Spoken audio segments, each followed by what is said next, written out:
Hey guys, in this video I'm going to be showing you how to remove and install a new starter in your 6-liter diesel or a 6.4 liter diesel. They're both the same.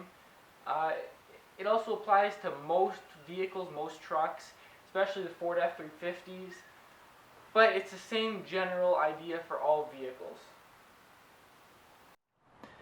Okay, now the tools we're going to need for this are all very simple. We're not going to need any special tools. Obviously, you're going to need the starter, a 13mm wrench. In this case, I've got a ratcheting one. You don't need a ratcheting one, just a regular 13mm wrench. You're going to need a ratchet, a few extensions, possibly a swivel, and you're going to need a 13, a 10, and a 15mm socket. And that's all you're going to need. Okay, now unfortunately filming this is going to be extremely difficult because of the position of the starter. But as you can see, this is the passenger fender well, front fender well of your truck. There's the shocks. The starter is located right behind the frame rail.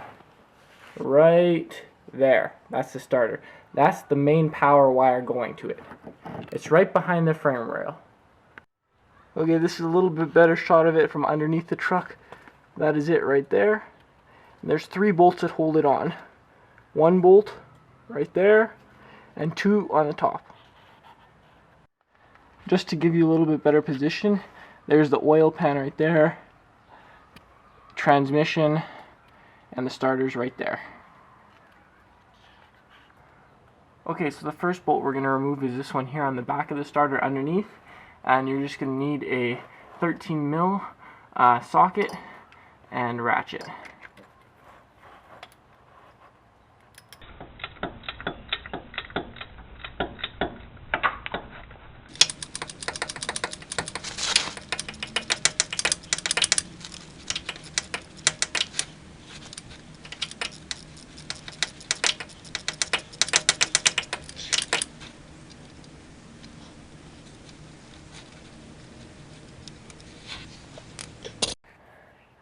Okay, well, we got the first bolt out that goes in right here. And now we're going to take a look, and if you just turn your body around and look up straight at it with your head facing the front of the truck, you can see there's the other bolt is right here. Let's see if I can get a better shot of that. It's very hard to get the camera up there, but it's right there. And it's also 13mm, so we're going to go ahead and take that one out right there now.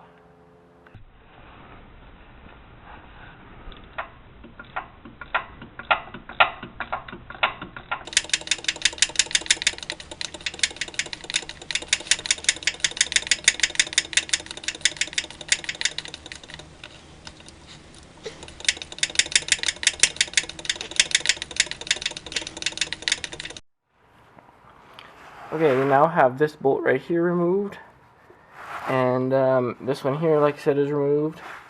So now we have to go around to the top and get the one that's up on top right about here. Okay, now in order to get this last bolt, which is up on top of the starter, right beside the solenoid, if you have a block heater, it's right beside the block heater, where the block heater goes into the engine block. It's right there. Now, in order to get it off, what we're going to have to do is take off these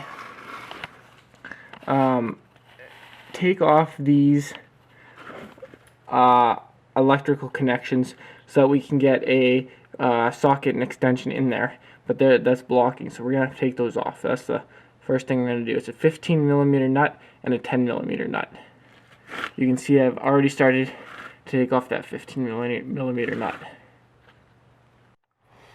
Okay, well, after playing around for about 30 minutes here, trying to get the third bolt out, I finally got it started. And the best way to do that, I found, is again from underneath.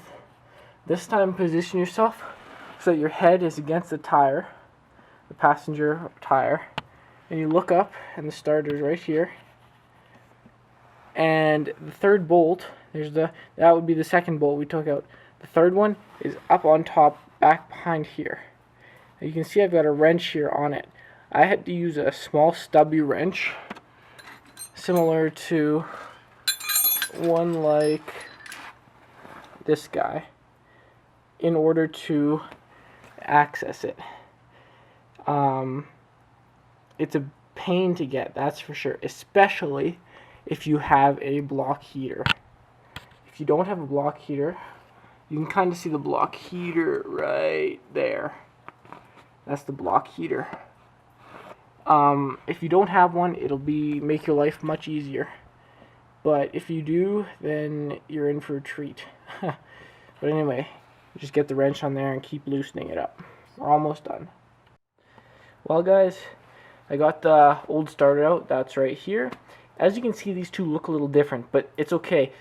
For my purpose here, I'm installing the 6.4 starter in my 6-liter diesel. They match up perfectly on the inside and everything like that. They just look a little different.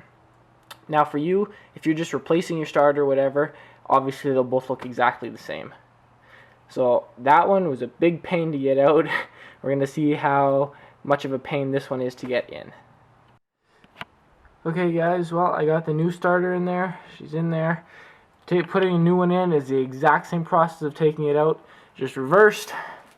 Getting that top bolt in there is a little easier than taking it out. You'll find that as well. So I don't know, it probably took me about 10 minutes to put it back in. The old starter's right here, and I'll be saving this one for a backup in case something happens. But let's go and test the truck. Okay guys, well, everything's all bolted back up and good to go. Let's go see if the truck starts.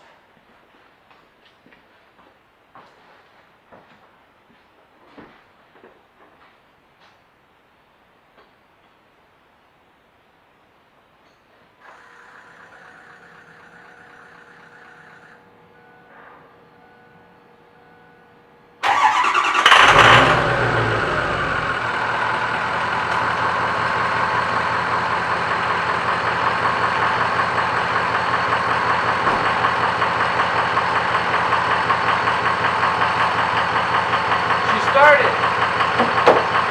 That starter is a lot faster. Just gonna let it idle for a bit and make sure everything's good.